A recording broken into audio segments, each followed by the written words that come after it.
إن الحمد لله نحمده ونستعينه ونستغفره ونؤمن به ونتوكل عليه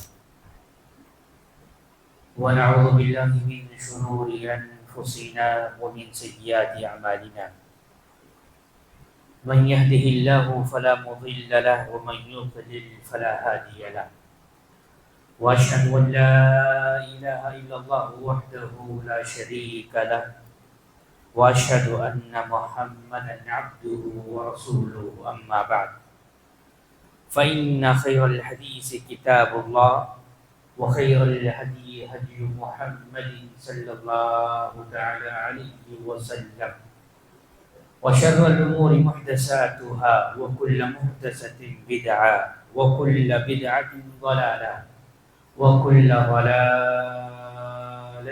في النار. أعوذ بالله السميع العليم من الشيطان الرجيم. بسم الله الرحمن الرحيم. يا أيها الناس اتقوا ربكم الذي خلقكم من نفس واحدة وخلق منها زوجها وبث منهما رجالا كثيرا ونساء واتقوا الله الذي تساءلون به والأرحام إن الله كان عليكم رقيبا. يا أيها الذين آمنوا اتقوا الله حق تقاته ولا تموتن إلا وأنتم مسلمون. يا أيها الذين آمنوا اتقوا الله وقولوا قولا سديدا يصلح لكم أعمالكم ويغفر لكم ذنوبكم ومن يطع الله ورسوله فقد فاز فوزا عظيما. رب اشرح لي صدري ويسر لي أمري واحلل عقدة من لساني يفقهوا قولي. سبحانك لا علم لنا إلا ما علمتنا إنك أنت العليم الحكيم. وقال الله تبارك وتعالى في سورة آل عمران واعتصموا بحبل الله جميعا ولا تفرقوا. وقال الله تعالى في موضع آخر في سورة الأنعام إن الذين فرقوا دينهم وكانوا شيعا لست منهم. وقال النبي صلى الله تعالى عليه وسلم قال بلغوا عني ولو آية. رواه البخاری و مسلم. معزز حاضرین جمعہ، امت مسلمہ کے بزرگوں، نوجوانوں، پردہ نشین ماں اور بہنوں، میرے عزیز ساتھیوں، سب سے پہلے اللہ رب العالمین وحدہ لا شریک خالق کائنات مالک ارض و سما کی ہم حمد و ثنا بیان کرتے ہیں انہی کلمات سے جس کے ادا کرنے کا حکم نبی علیہ الصلوۃ والسلام نے ہمیں دیا. فرمایا جب کبھی تم اللہ کی حمد و ثنا بیان کرنا چاہو تو کہو سبحان اللہ و بحمدہ سبحان اللہ العظیم سبحان اللہ و بحمدہ سبحان اللہ العظیم سبحان اللہ و بحمدہ سبحان اللہ العظیم. اللہ رب العالمین کی اس مختصر سی حمد و ثنا کے بعد درود و سلام کا نزول کرتے ہیں اور تمام مقدس ہستیوں پر جن اللہ تبارک و تعالیٰ نے توحید کی دعوت کے لیے چنا اور اپنی قوم کے لیے انہیں رہبر رہنما بنایا، جن کی آخری کڑی ہمارے نبی آخر الزمان محمد رسول اللہ صلی اللہ علیہ وسلم پر ختم ہوتی ہے. معزز سامعین و سامعات، آج کے خطبہ جمعہ میں اسلام میں فرقہ بازی اور راہ نجات کے موضوع سے کچھ باتیں آپ کے گوشے گزار کرنے جا رہا ہوں. اللہ تبارک و تعالیٰ سے دعا کرتے ہیں کہ اللہ تبارک و تعالیٰ ہمیں ان باتوں کو سننے، سمجھنے اور ان باتوں پر عمل پیرا ہونے کی توفیق عنایت فرمائے. معزز حاضرین، یہ موضوع بڑا حساس ہے اور حالات حاضرہ کے اعتبار سے بڑا گہرا ہے اور اس کے لیے ایک لمبا وقت درکار ہے، لیکن مختصر سے وقت میں کچھ بنیادی باتیں آپ کے سامنے رکھنے کی کوشش کروں گا. سب سے پہلی چیز یہ اگر ہم سمجھ جاتے ہیں کہ یہ دین جو اللہ کا پسندیدہ دین ہے وہ دین اسلام ہے اور دین کامل ہے، تو بہت سارے اختلافات، بہت سارے چیزیں ہم سے دور ہو جاتی ہیں. آج موجودہ دور میں ایک عام مسلمان بڑا پریشان نظر آتا ہے کہیں کسی مسجد میں خطبہ سن لیتا ہے جمعہ کا، تو وہاں پر ایک ذہن سازی ہوتی ہے اور وہاں سے تھوڑا سا مطمئن ہوتا ہے، لیکن کبھی کسی اور موقع پر کسی اور جماعت، کسی اور تنظیم، کسی اور مسلک کی مسجد میں جاتا ہے، وہاں پر کچھ سنتا ہے تو پھر وہاں سے پریشانی شروع ہوتی ہے، کنفیوز ہو جاتا ہے کہ کس کو صحیح قرار دیں، کس کو غلط قرار دیں، کس نے کیا کہا ہے اور کس نے سچ کہا ہے یا کس نے غلط کہا ہے۔ یہاں پر آ کے عام عوام، عام مسلمان پریشان ہو جاتے ہیں۔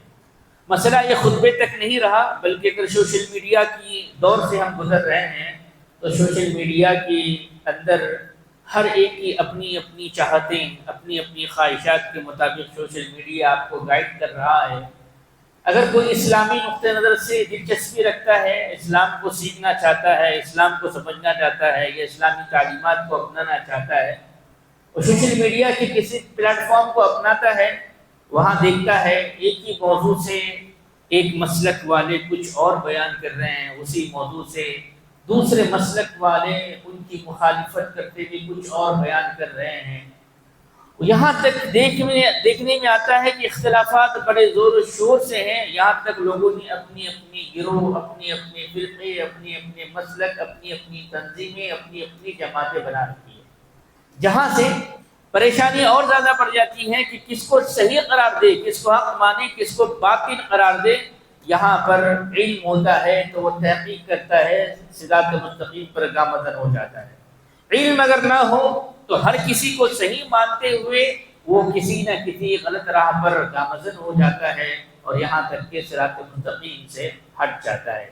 یہاں پر مجھے اور آپ کو کون سی ایسی بنیادی چیزیں سمجھنا ہے، یہ جس کا علم ہونا ضروری ہے تاکہ ہم بڑی آسانی سے یہ آئیڈینٹیفائی کر سکے، پہچان کر سکے کہ یہ بات صحیح ہے اور یہ بات غلط ہے۔ عام انداز میں، عام مثالوں کے ذریعے میں آپ تک یہ بات پہنچانا چاہوں گا۔ سب سے پہلی چیز اگر آپ اس کو سمجھ لیتے ہیں کہ اللہ تبارک و تعالیٰ نے ہمیں پیدا کر کر یوں ہی چھوڑ دیا ہے یا ہمارے لیے کچھ گائیڈ لائنس بنائے ہیں، اگر یہاں پر تھوڑا سوال لے کر آگے بڑھتے ہیں تو بات واضح ہو جاتی ہے۔ اب چھوٹی سی کوئی شے خرید کر لاتے ہیں، آپ کے ہاتھ میں الحمدللہ موبائل ہے، آپ کے گھر میں الیکٹرانک سسٹم سے آئٹمس موجود ہیں، اس کی ایک بکلیٹ آپ کو ملتی ہے، گائیڈ لائنس ملتے ہیں کہ کب اس کو آن کرنا چاہیے، کب آف کرنا چاہیے، چارجنگ کے لیے کس طرح کے سرکٹ کا استعمال کرنا چاہیے، کون سے فون کے لیے، کون سا موبائل کے لیے کون سا چارجر سوٹیبل ہے۔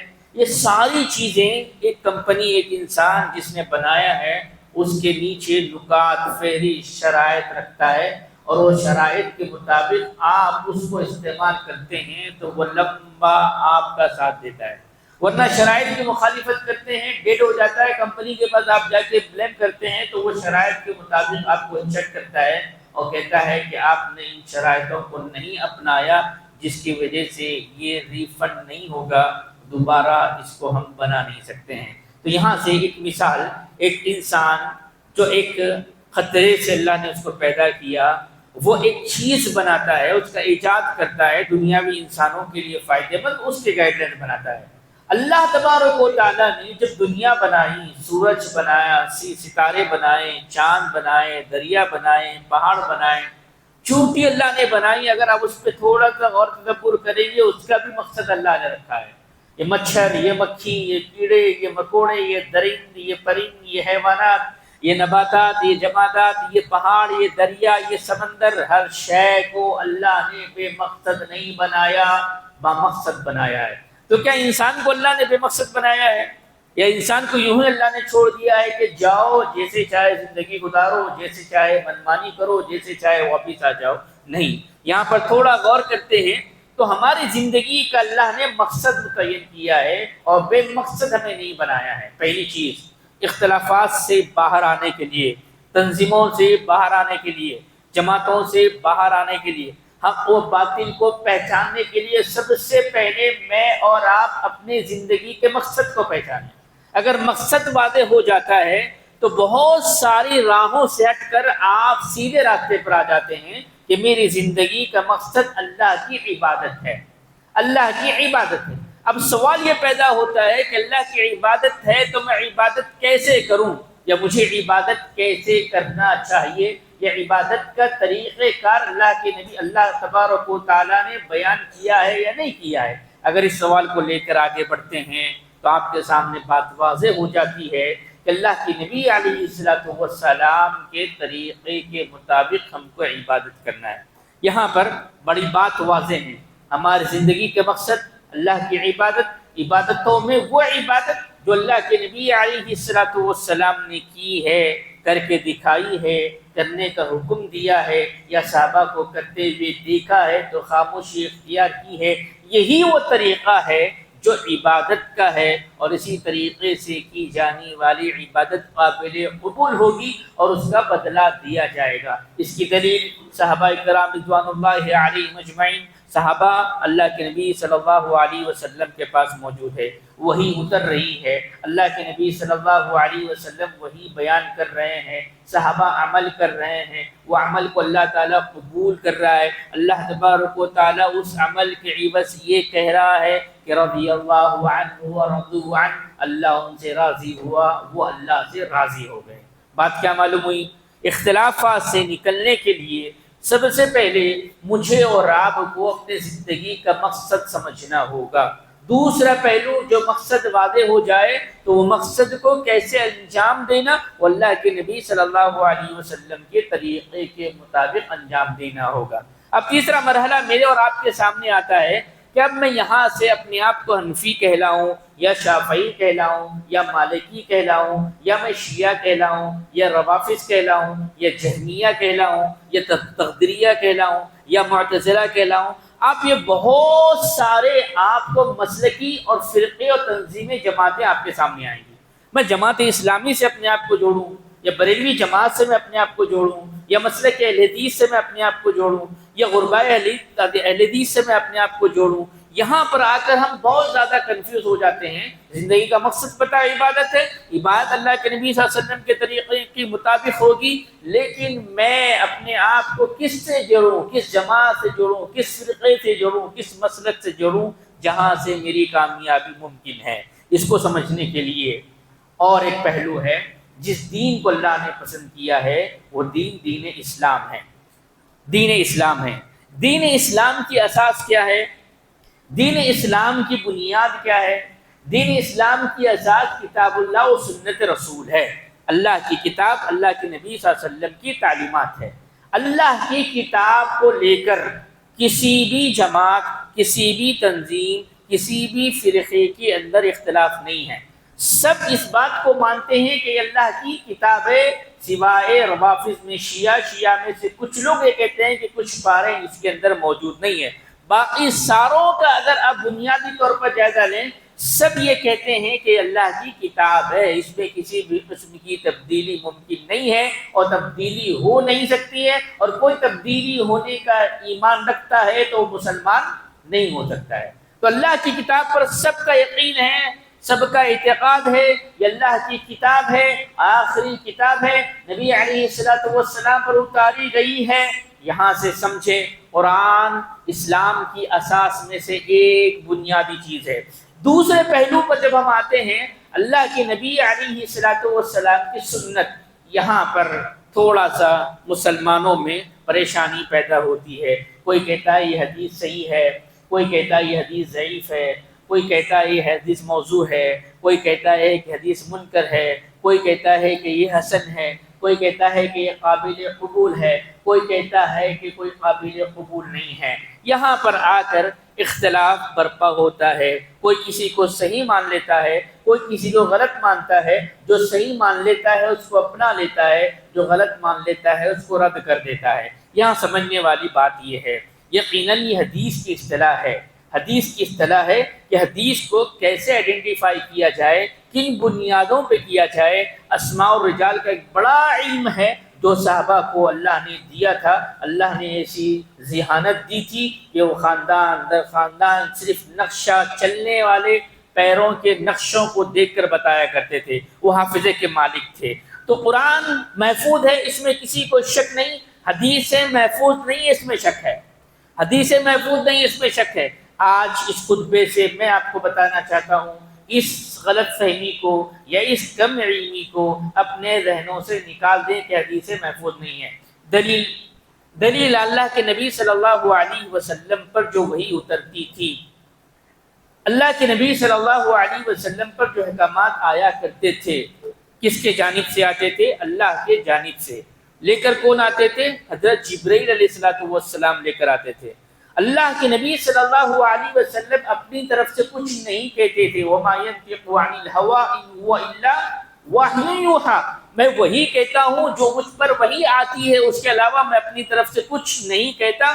اللہ کے نبی صلی اللہ علیہ وسلم نے کہا ہے، حدیث جس طرح، قرآن جس طرح محفوظ ہے، آج کے بعد سے ذہنوں میں یہ بات بٹھانی ہوگی کہ حدیث بھی ویسے محفوظ ہے۔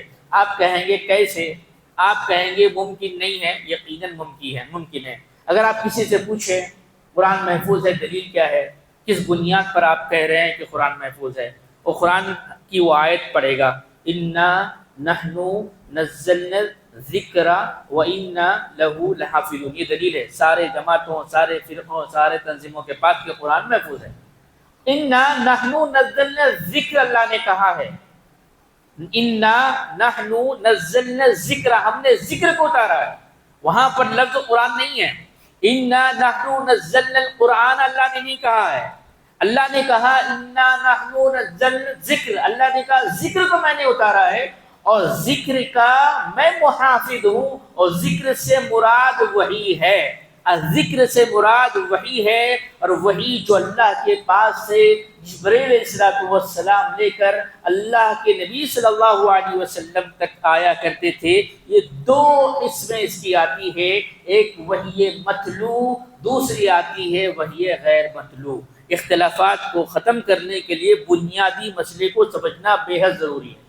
آپ سمجھیں کہ ذکر سے مراد وحی سے مراد وحی مطلوع سے مراد قرآن، وحی غیر مطلوع سے مراد حدیث۔ جس طرح قرآن محفوظ ہے ویسے ہی حدیث محفوظ ہے، کیونکہ حدیث وحی کا حصہ ہے، وہی ذکر ہے، اللہ نے ذکر کو اتارا ہے اور ذکر کی حفاظت کی ذمہ داری اللہ تبارک و تعالیٰ نے لی ہے۔ تو بات واضح ہو گئی کہ اسلام جو اللہ کا پسندیدہ دین ہے، وہ دین کامل ہے، اس کی اساس قرآن اور سنت ہے۔ قرآن جیسے محفوظ ہے، سنتیں ہی ویسے ہی جیسے کہ ویسے محفوظ ہے۔ یہ ہماری نادانی ہے، ہماری جہالت ہے، ہماری کم علمی ہے، جس کی بنیاد پر ہم یہ کہتے ہیں کہ حدیث محفوظ نہیں ہے۔ حدیثوں کو قبول کرنے کے لیے شروط رکھے گئے ہیں، شرائط رکھے گئے ہیں، اس بنیاد پر وہ قابل قبول ہوتی ہے، ورنہ ہر کوئی اٹھ سکتا ہے، کہہ سکتا ہے کہ نبی صلی اللہ علیہ وسلم نے ایسا کہا ہے، ایسا کہا ہے، ایسا کہا ہے۔ یہ سلسلہ شروع ہوتا ہے کہاں سے؟ راوی حدیث سے لے کر صحابی سے تابعی، تابعی سے تابعی، تابعی سے صحابی سے اللہ کے نبی صلی اللہ علیہ وسلم۔ جب تک یہ بات وہاں تک نہیں پہنچتی وہ قابل قبول نہیں ہوتی ہے۔ اسی لیے بیچ میں دشمنان اسلام میں بہت ساری ایسی چیزیں ایجاد کر دی، اپنی طرف سے من گھڑت چیزوں کو داخل کر دیا، جس کی وجہ سے اس حدیث کو کہتے ہیں کہ یہ قابل قبول نہیں ہے، یہ اسلام کا حصہ نہیں ہے، اللہ کے نبی صلی اللہ علیہ وسلم تک اس کا سلسلہ نہیں پہنچتا ہے، یا صحابی تک نہیں پہنچتا ہے، یا تابعی تک نہیں پہنچتا ہے، یا تبع تابعی تک نہیں پہنچتا ہے، اور تبع تابعی سے صحابی تک نہیں پہنچتا ہے، اور صحابی سے اللہ کے نبی صلی اللہ علیہ وسلم تک نہیں پہنچتا ہے، تو بات کیسے قابل قبول ہوگی؟ بات واضح ہو گئی۔ اگر اختلافات سے، فرقہ بازی سے نکل کر مجھے اور آپ کو اپنی زندگی میں اتحاد لانا ہے، صحیح راستے پر آنا ہے، تو پہلا مقصد زندگی کا پہچانے کہ میری اور آپ کی زندگی کا مقصد کیا ہے۔ اللہ کی عبادت، اللہ کی عبادت میں طریقہ نبی علیہ السلام کا۔ وہاں سے جب ہم آگے آتے ہیں، جماعتوں تنظیموں کی بات آتی ہے، تو دوسرا پہلو اسلام کامل، اسلام کے اساس قرآن و سنت محفوظ ہے۔ اب یہاں سے مسئلہ پھر وہی باقی ہے کہ میں اپنے آپ کو کیا کہلاؤں، جس سے میں اپنے آپ کو حق پر ثابت کر سکوں اور دوسرے کو باطل پر ثابت کر سکوں۔ اب جب یہ مسئلہ لے کر ہم حدیث کی طرف آتے ہیں، تو ایک حدیث جو بڑی مشہور و معروف ہے، ہر تنظیم کے پاس، ہر جماعت کے پاس، جو 73 فرقوں کے نام سے مشہور و معروف ہے، آپ نے کئی دفعہ سنی ہوگی، کہ اللہ کے نبی علیہ الصلوۃ والسلام نے فرمایا کہ میری امت کے اندر 73 فرقے ہوں گے، میری امت میں 73 فرقے ہوں گے۔ یہود کے بارے میں آپ نے کہا 71، نصارہ کے بارے میں کہا 72، اور میری امت کے اندر 73 ہوں گے۔ یہ بنیاد ہے حدیث کی، جہاں سے ہر تنظیم، ہر جماعت، ہر فرقہ کہتا ہے اس حدیث میں جو ناجح بنایا گیا ہے۔ اللہ کے نبی صلی اللہ علیہ وسلم نے کہا کہ 72 فرقے جہنمی ہوں گے، 72 فرقے جہنمی ہوں گے، ایک ہوگا جو جنتی ہوگا۔ اب روافض بھی کہتے ہیں ہم جنتی ہے، شیعہ بھی کہتے ہیں ہم جنتی ہے، سلفی بھی کہتے ہیں ہم جنتی ہے، بریلوی بھی کہتے ہیں ہم جنتی ہے، تبلیغی بھی کہتے ہیں ہم جنتی ہے، جماعت اسلامی والے بھی ہم کہتے ہیں جنتی ہے، اسرار والے کہتے ہیں ہم جنتی ہے، حنفی کے اندر مماتی والے کہتے ہیں ہم جنتی ہے، حنفی کے اندر حیاتی والے کہتے ہیں ہم جنتی ہے۔ ہر کوئی یہ کہہ رہا ہے کہ ہم جنتی ہے، باقی پورے جہنمی ہیں۔ مسئلہ یہاں پر پھر پیچیدہ ہوتا ہے۔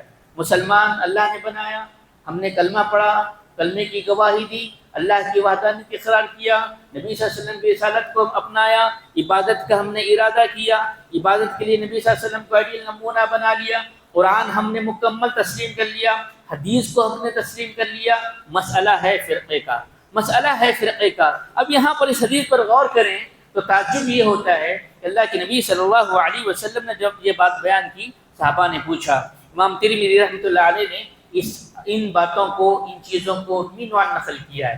صحابہ نے پوچھا اللہ کے نبی صلی اللہ علیہ وسلم جب 73 فرقے ہو جائیں گے، اور یہ 73 فرقوں کو اللہ کے نبی صلی اللہ علیہ وسلم نے کہا میری امت کی امت میں شامل ہے، امت محمدیہ صلی اللہ علیہ وسلم ہے، امت محمدیہ سے خارج نہیں ہے، یہ سمجھنے والی بات ہے۔ امت محمدیہ صلی اللہ علیہ وسلم میں 73 ہوں گے، 72 جہنم میں جائیں گے، ایک ہوگا جو جنت میں جائے گا۔ صحابہ نے پوچھا کہ اللہ کے نبی صلی اللہ علیہ وسلم وہ کون سا ہوگا، وہ کون ہوں گے جو جنت میں جائیں گے؟ یہاں سمجھنے والی بات یہ ہے، تھوڑی گہری اور اہم بات ہے۔ آپ سمجھیں، اسلام جب کامل ہے، اسلام کی اساس قرآن و سنت ہے، اور قرآن و سنت محفوظ ہے، تو قرآن و سنت کو سمجھیں گے کیسے؟ یہ مسئلہ ہے۔ یہ جو حدیث اللہ کے نبی صلی اللہ علیہ وسلم نے بیان کی ہے کہ 73 فرقوں میں 72 جہنم میں جائیں گے، جنت میں جائے گا، اب اس حدیث کو سمجھیں گے کیسے؟ میں اپنے دماغ سے سمجھوں، ہر کوئی اپنے اپنے دماغ سمجھے؟ یہی ہو رہا ہے کہ ہر کوئی یہ کہتا ہے کہ بے جتتیوں باہر باقی سارے جہنمی ہیں۔ یہاں سمجھنا ہوگا صحابہ کے فہم کے مطابق۔ ہمارے اندر اختلافات ختم ہونے کا ایک ہی واحد راستہ ہے، قرآن میں اختلاف نہیں، حدیث میں کوئی اختلاف کرتا ہے، یہ علم واضح ہو جائے کہ جس طرح قرآن محفوظ ہے، حدیث محفوظ ہے، اس کے بعد ضرورت پڑتی ہے صحابہ کے فہم کی، صحابہ کے فہم کی، جس کو کہتے ہیں منہج سلف، جس کو کہتے ہیں سلف صالحین کی سمجھ۔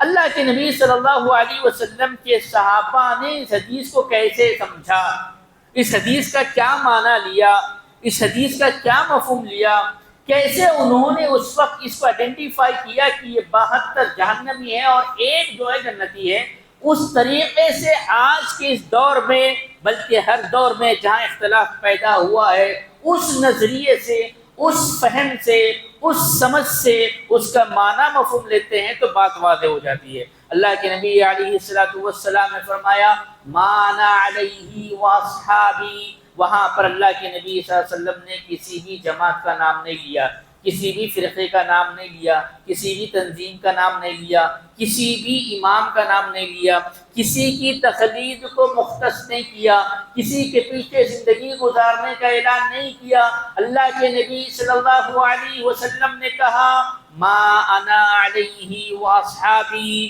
یہ وہ پیمانہ ہے، یہ وہ ترازو ہے، وہ یہ طریقہ ہے جہاں سے ہم اپنے آپ کو ٹٹول سکتے ہیں، جان سکتے ہیں، پہچان سکتے ہیں کہ حقیقت میں ہم جنت کے راستے پر ہے یا نہیں ہے۔ کیا ترجمہ ہے؟ اللہ کے نبی صلی اللہ علیہ وسلم نے فرمایا آج کا دن ٹوڈے ذی الحجہ کا دن ہے، میدان عرفات ہے، میدان عرفات میں حجاج ہے، صحابہ کی بڑی تعداد ہے، ما انا علیہ واصحابی، آج میں جس پر ہوں میرے صحابہ جس پر ہے، آج میں جس پر ہوں میرے صحابہ جس پر ہے، اس پر تا قیامت تک کوئی رہے تو وہ یقیناً جنت کا مستحق ہے۔ یہاں ٹٹولنا پڑے گا کہ کون صحابہ کے فہم کے مطابق عبادت کر رہا ہے، اپنے عقائد کی اصلاح کر رہا ہے، اپنے معاملات کی اصلاح کر رہا ہے، اپنے سارے معاملات کے اندر ٹٹول کر دیکھیں کہ صحابہ کا فہم ہمارے زندگیوں میں ہے یا نہیں ہے۔ اگر نہیں ہے یقیناً ہم قرآن پڑھ کر بھی گمراہی کے راستے پر ہیں، حدیث پڑھ کر بھی گمراہی کے راستے پر ہے۔ میں 2 مثالیں دوں تاکہ آپ کو بات واضح ہو جائے۔ اللہ تبارک و تعالیٰ نے قرآن میں کہا یا ایھا الذین آمنوا ابتغوا الیہ الوسیلہ، اے وہ لوگوں جو ایمان لائے ہو وسیلہ پکڑو۔ آپ نے کئی دفعہ سنا ہوگا، ہر کوئی مخرر کہتا ہے وسیلہ پکڑنے کا حکم قرآن میں دیا گیا ہے، اس میں کوئی دو رائے نہیں ہے، اس میں کسی کو شک نہیں ہے، وسیلہ لینا چاہیے۔ سوال یہ ہے وسیلہ کس کا لیا جائے، وسیلہ کیسے لیا جائے، وسیلے کا طریقہ اسلام نے بیان کیا ہے یا نہیں کیا ہے؟ جب اسلام کامل ہے، مکمل ہے، اللہ کے نبی صلی اللہ علیہ وسلم نے ہم پر دین مکمل کر دیا ہے، الیوم اکملت لکم دینکم کی آیت اتر چکی ہے، اور قیامت تک اللہ کے نبی نے کہا جب تم اختلاف دیکھو مجھے میرے صحابہ کو تم مضبوطی سے پکڑنا، تم گمراہ نہیں ہوگے۔ یہاں اس آیت میں وسیلہ ہے، وسیلے کا حکم ہے، لیکن وسیلہ صحابہ نے کیسے لیا، وسیلہ صحابہ نے کس طریقے سے لیا، وسیلے کے اندر اپنی دعاؤں میں کس کو اللہ کے نبی صلی اللہ علیہ وسلم اور صحابہ نے جوڑا، ویسے اگر ہم جوڑتے ہیں، ویسے وسیلہ لیتے ہیں، یہ آیت پر عمل ہوگا، صحابہ کا فہم ہوگا، اختلافات خود بخود ختم ہو جائیں گے۔ اگر آپ کہتے ہیں اس کا مطلب یہ ہے، اس کا مطلب یہ ہے، اس کا مطلب یہ ہے، تو آپ یہ کہہ رہے ہیں کہ صحابہ سے پڑھ کر قرآن کو سمجھنے والے نعوذ باللہ من ذالک آپ ہیں۔ صحابہ کا فہم، صحابہ کا طریقہ، قرآن و سنت جو اساس ہے وہ فہم صحابہ کے مطابق منہج سلف اور سلف کی روشنی میں ہی صراط مستقیم پر ہم جا سکتے ہیں، امان علیہ واصحابہ کی روشنی پر جا سکتے ہیں، جنت کے راستے پر جا سکتے ہیں۔ ورنہ کتنے ایسے آیت مبارکہ ہے جس کو توڑ موڑ کر پیش کر کر عوام الناس کے سامنے کہتے ہیں دیکھو قرآن میں یہ بھی ہے، قرآن میں یہ بھی ہے، قرآن میں یہ بھی ہے۔ یقیناً قرآن میں اگر ہے تو اس پر عمل صحابہ نے کیا ہے، صحابہ نے جیسا معنی مفہوم لیا ہے ویسا معنی مفہوم لیتے ہیں، یقیناً قرآن پر عمل پیرا ہوگا۔ اسی طرح ایک حدیث میں رکھ دوں، وقت ہو رہا ہے، ایک مثال کے طور پر اللہ کے نبی صلی اللہ علیہ وسلم کی حدیث مبارکہ ہے، آپ نے کئی دفعہ سنی ہوگی کہ جب ایک صحابی اللہ کے نبی صلی اللہ علیہ وسلم قبرستان سے گزر رہے تھے، آپ نے دیکھا کہ ایک جو خبر میں مدفون ہیں اس کو عذاب ہو رہا ہے۔ اس حدیث پر کلام ہے لیکن سمجھانے کے لیے میں کہہ رہا ہوں کہ آپ نے ٹہنی اٹھائی اور ٹہنی اٹھا کر لگا دیا اور لگا کر کہا کہ جب تک یہ سوکھی رہے گی، یعنی جب تک یہ سوکھے گی نہیں اس وقت تک عذاب میں ہلکا پن ہوگا۔ یہ حدیث میں محدثین کے عبداللہ بن مسعود رضی اللہ تعالیٰ عنہ کے وہ کہتے ہیں اللہ کے نبی صلی اللہ علیہ وسلم کا یہ خاص عمل ہے، اللہ کے نبی صلی اللہ علیہ وسلم کا یہ خاص عمل ہے، اس کے بعد کسی صحابی نے اپنی زندگی میں ایسا عمل نہیں کیا۔ یہ خاص عمل اللہ کے نبی صلی اللہ علیہ وسلم کو بتایا گیا بذریعہ وحی جبرائیل علیہ الصلوۃ والسلام کے کہ آپ اس کے حق میں یہ کام کریے۔ اب سوال یہ پیدا ہوتا ہے ہم جو ٹہنیاں لگاتے ہیں کس کو پتہ ہوتا ہے خبر میں کیا ہو رہا ہے؟ والد کو دفنا رہے ہیں، بیٹا ٹہنی لگا رہے ہیں، مما کو دفنا رہے ہیں، ابو کو دفنا رہے ہیں، بیٹا ٹہنی لگا رہا ہے۔ سمجھنے والی بات، کوئی بھی عمل ہم کر رہے ہیں وہ عبادت ہے، سنت ہے، اس کا جو ثواب ہے اس کا طریقہ اللہ کے نبی صلی اللہ علیہ وسلم نے بتایا ہے۔ یہاں سے ایک صاحب علم کہتے ہیں کہ دیکھو اللہ کے نبی صلی اللہ علیہ وسلم کو علم غیب ہے۔ کیسے دلیل؟ یہی سے حدیث کو دلیل بناتے کہتے ہیں اللہ کے نبی صلی اللہ علیہ وسلم کو تینوں زمانے کا علم غیب ہے، پاسٹ، پریزنٹ، فیوچر۔ اس نے کیا غلطی کی تھی اس کا علم ہوا، پریزنٹ میں عذاب ہو رہا ہے اس کا علم ہے، اور فیوچر تک یہ عذاب نہیں ہوگا اس کا علم ہے۔ جو کہتا ہے اللہ کے نبی صلی اللہ علیہ وسلم کو علم غیب نہیں ہے وہ مسلمان نہیں ہے۔ یہاں سمجھنے والی بات ہے، اللہ کے نبی صلی اللہ علیہ وسلم کو علم غیب اگر ہوتا، اللہ کے نبی صلی اللہ علیہ وسلم کو علم غیب ہوتا، اللہ کے نبی صلی اللہ علیہ وسلم کی زندگی کو آپ نے دیکھا، عائشہ رضی اللہ تعالیٰ پر تہمت لگی ہے، 3 سال تک آپ شعبہ ابی طالب کی گھاٹی میں ہیں، طائف میں آپ پتھر کھا رہے ہیں، مکہ سے مدینہ کی ہجرت میں پریشان ہو رہے ہیں، آپ سوکھی روٹیاں کھانے کے لیے مجبور ہیں، آپ کتنے ایسے واقعات۔ اللہ کے نبی صلی اللہ علیہ وسلم کہتے ہیں میں علم نہیں جانتا، اللہ تبارک و تعالیٰ غیب کا علم جاننے والا ہے، لیکن یہ حدیث کا مفہوم بدل کر، معنی بدل کر اپنی جماعت، اپنے فرقے، اپنی تنظیم کو مضبوط کرنے کے لیے کہتے ہیں کہ اللہ کے نبی صلی اللہ علیہ وسلم کو علم غیب تھا، حدیث میں ہے۔ یہاں سمجھنے والی بات ہے، یہ علم غیب نہیں تھا، بذریعہ وحی جبرائیل علیہ السلام کے علم دیا گیا تھا، یہ وہ چغلی کرتا تھا، پیشاب کے چھٹوں سے نہیں بچتا تھا۔ میری امت کو یہ تعلیم دینا تھا اللہ کے نبی صلی اللہ علیہ وسلم کو کہ تم اپنے پیشاب کے چھٹوں سے بچو تاکہ خبر کے عذاب میں تم مبتلا نہ کیا جائے۔ اس طرح کی بہت ساری حدیثیں، بہت ساری آیتیں مبارکہ آپ کے سامنے پیش کی جاتی ہے، جہاں سے بہت سارے اختلافات ہماری نظر میں آتے ہیں۔ میرے بھائیوں، وقت بہت ہو چکا ہے، مجھے ایک جنازے میں بھی جانا ہے۔ ایک آیت مبارکہ آپ کو کہتے ہوئے بات ختم کرتا ہوں۔ سارے اختلافات کا ایک ہی واحد راستہ ہے، اسلام کامل ہے، اسلام قرآن و سنت پر ہے، قرآن و سنت کو صحابہ کے طریقے سے سمجھنا ہے، اور یہی حکم اللہ نے دیا ہے، وَاعْتَصِمُوا بِحَبْلِ اللَّهِ جَمِيعًا وَلَا تَفَرَّقُوا۔ اے لوگو جو ایمان لائے ہو، اللہ کی رسی کو تم مضبوطی سے تھام لو، تفرقہ بازی میں نہ پڑو۔ مضبوطی سے تھامنے سے مراد یہی ہے کہ جو قال اللہ و قال رسول کی بات آئے، جو قال اللہ و قال رسول کی بات آئے، اطیعوا اللہ و اطیعوا رسول کی بات آئے، من عن اس کو تسلیم کرنا ہی یہ مسلمانیت ہے، یہ ایمان کا تقاضا ہے، یہ صراط مستقیم کا تقاضا ہے۔ اور صراط مستقیم کی ہم دعا کرتے ہیں، اهدنا الصراط المستقیم صراط الذین انعمت علیہم غیر المغضوب علیہم ولا الضالین۔ کبھی اس کی تفسیر پڑھنا، کبھی اٹھانا، دیکھنا کہ غیر المغضوب سے مراد کون ہے، انعمت علیہم سے مراد کون ہے، کس پر اللہ نے انعام کیا ہے، کس کے راستے پر ہم کو چلنے کا حکم دیا ہے، اور کس کے راستے کی دعا کرنے کا اللہ نے ہر رکعت میں حکم دیا ہے، اور راستہ کون سا ہے، کون اس پر چلیں، اور چلنے والے کون ہیں، کس بنیاد پر ان کو انعام ملا، اور کون ہے جس کے راستے سے ہمیں منع کیا گیا ہے، کیوں اللہ کے غضب کے مستحق ہوئے ہیں۔ یہ تھوڑا سا غور و تدبر کریں گے تو فرقہ واریت ختم ہوگی، اتحاد پیدا ہوگا، اتفاق پیدا ہوگا، ہمارے دل و دماغ میں قال اللہ و قال رسول کی صدائیں گونجیں گی۔ اختلافات اپنی جگہ پر ہیں، بہت ساری چیزیں اپنے جگہ پر ہیں۔ ایک عام مسلمان کو چاہیے کہ اپنی زندگی کے مقصد کو پہچانیں، اپنی عبادتوں کی اصلاح کریں، عبادتیں اللہ کے نبی صلی اللہ علیہ وسلم کے طریقے کے مطابق کریں۔ کبھی کوئی مسئلہ درپیش آ جائیں تو صحابہ کے فہم کے مطابق مسائل کو حل کریں۔ یہاں سے ہماری زندگی ممکن ہے کہ صراط مستقیم پر ہوگی، جنت کی راہ پر ہوگی، ما انا علیہ و اصحابی کے راستے پر ہوگی، گمراہیوں سے ہم بچیں گے۔ اللہ سے ہم دعا کرتے ہیں اللہ تبارک و تعالی صحیح معنوں میں ہمیں اسلام کو سمجھنے اور اس کے مطابق عمل پیرا ہونے کی توفیق عنایت فرمائے۔ اللہ جب تک رکھے دار فانی میں ہمیں ایمان اور اسلام کی حالت میں رکھے، جو ہمارا خاتمہ ہو تو خاتمہ بالخیر کرے۔ آمین ثم آمین، وآخر دعوانا ان الحمد للہ رب العالمین۔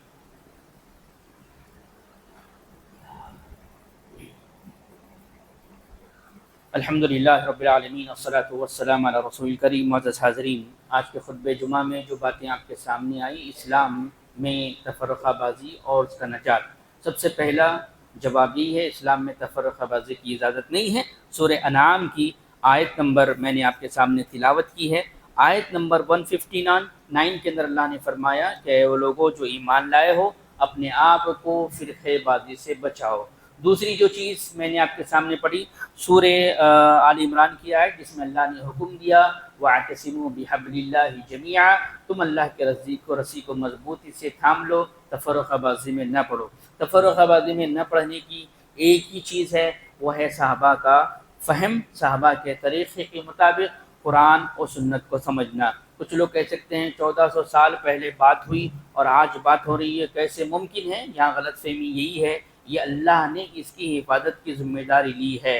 انا نحن نزلنا الذکر وانا له لحافظون۔ میرا اور آپ کا دماغ، میرا اور آپ کا علم اس درجے تک نہیں ہے۔ اللہ نے کیسے اس کی حفاظت کی ہے؟ اللہ حفاظت کرتا رہا ہے۔ دین اسلام کی حفاظت اللہ کی ذمہ داری ہے، اور اللہ نے کہا وَلَن تَجِدَ لِسُنَّتِ اللَّهِ تَبْدِيلًا، سنتوں میں کبھی تبدیلی واقع نہیں ہوتی۔ تھوڑا سا برائڈ مائنڈ، آپ مائنڈ کو اوپن کریے، تھوڑا سوچئے سمجھیے، کسی بھی چیز کو حق کہنے سے پہلے، باطل کہنے سے پہلے آئیڈینٹیفائی کریے۔ جس طرح دنیائی معاملات میں آپ بہت ہوشیار ہوتے ہیں، بڑے چالاک ہوتے ہیں، ایک نے 10 لوگوں سے مشورے کرتے ہیں، جب جا کر ایک چھوٹا سا موبائل، چھوٹا سا گھر، چھوٹی سی گاڑی خریدتے ہیں۔ لیکن اسلامی معاملات میں دیکھا دیکھی اندھی تقلید کرتے ہوئے شخصیت پرستی میں، امام پرستی میں، بغاوت پرستی میں، کئی ایسی پرستیوں میں مبتلا ہے۔ کہتے ہیں انہوں نے کہہ دیا بالکل صحیح ہے، ہم نے آنکھ موچ کے بند کر کے اس پہ یقین کر لیا۔ یہ چیزوں کو توڑنا ہوگا، یہ چیزوں سے نکلنا ہوگا، یہ چیزوں سے سمجھنا ہوگا، تب جا کر اسلام ہمارے لیے آسان ہوگا، اور آسان ہے۔ وَلَقَدْ يَسَّرْنَا الْقُرْآنَ لِلذِّكْرِ فَهَلْ مِن مُدَّكِّرٍ، اللہ نے قرآن کو بڑا آسان بنایا ہے جو اس کو سمجھنا چاہتا ہے۔ دنیا کی میتھس کی لینگویج ہم نے پڑھ لی، انگلش کو ہم نے پڑھ لیا، سائنس کو ہم نے پڑھ لیا، فزکس کو ہم نے پڑھ لیا، کیمسٹری کو ہم نے پڑھ لیا، چھوٹے چھوٹے بوندوں سے بڑے بڑے خطرے، بڑے بڑے سمندروں کا ہم نے سفر کر لیا، لیکن چھوٹی چھوٹی آیتیں آج بھی ہمارے دل و دماغ میں نہیں بستی، آج بھی ہمارے دل و دماغ پہ گھر نہیں کرتی۔ سورہ فاتحہ کا معنی مفہوم ہمیں نہیں پتہ، سورہ اخلاص کا معنی مفہوم نہیں پتہ، سورہ عصر کا معنی مفہوم نہیں پتہ، لیکن اختلافات کی جب باری آتی ہے، ادھر 200 کا گروہ کھڑا ہوتا ہے، ادھر 2000 کا گروہ کھڑا ہوتا ہے، ان سے پوچھے کلمہ توحید کا معنی مفہوم نہیں پتہ ہوتا ہے۔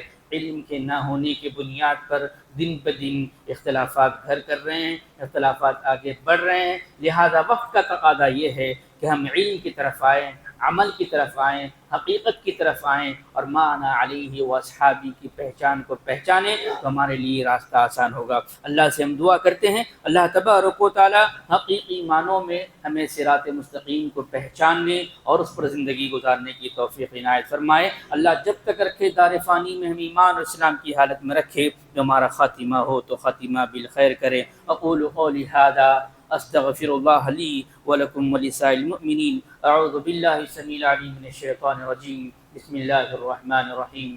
ان اللہ وملائکتہ یصلون علی النبی یا ایھا الذین آمنوا صلوا علیہ وسلموا تسلیما۔